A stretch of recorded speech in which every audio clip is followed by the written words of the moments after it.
நான் இப்போ ரீசென்ட்டா அம்மா வீட்டுக்கு போயிட்டு வந்தப்போ கொண்டு வந்தேன். என்னன்னு காமிக்கிறேன் வாங்க. முருங்க பூவும், முருங்க பிஞ்சும் தாங்க.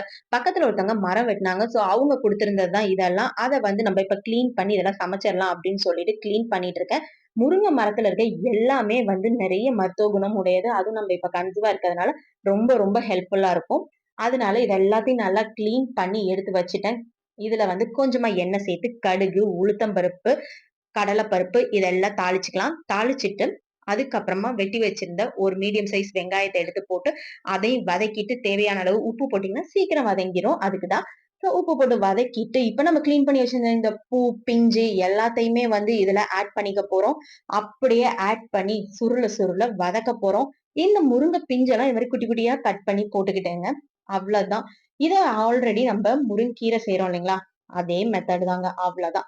ஸோ இதுல கொஞ்சமா தண்ணி தெளிச்சு அப்பப்ப அப்படியே வதக்கி நல்லா சுருள சுருள வதக்கிட்டு, தேவையான அளவு உப்பு பார்த்துட்டு, உப்பையும் சேர்த்துக்கோங்க. ஆல்ரெடி கொஞ்சம் உப்பு சேர்த்திருக்கோம் இல்லையா? பார்த்துட்டு உப்பு சேர்த்துட்டு, கடைசியா தேங்காவ துருவி அதுல சேர்த்துற வேண்டியதாங்க. சூப்பரான முருங்கைப்பூ பொரியல் ரெடி. இது ரொம்ப அயர்ன் கன்டென்ட் உள்ளது. ரொம்ப ரொம்ப சத்தான உணவு. கண்டிப்பா ட்ரை பண்ணி பாருங்க. பாய் பாய்.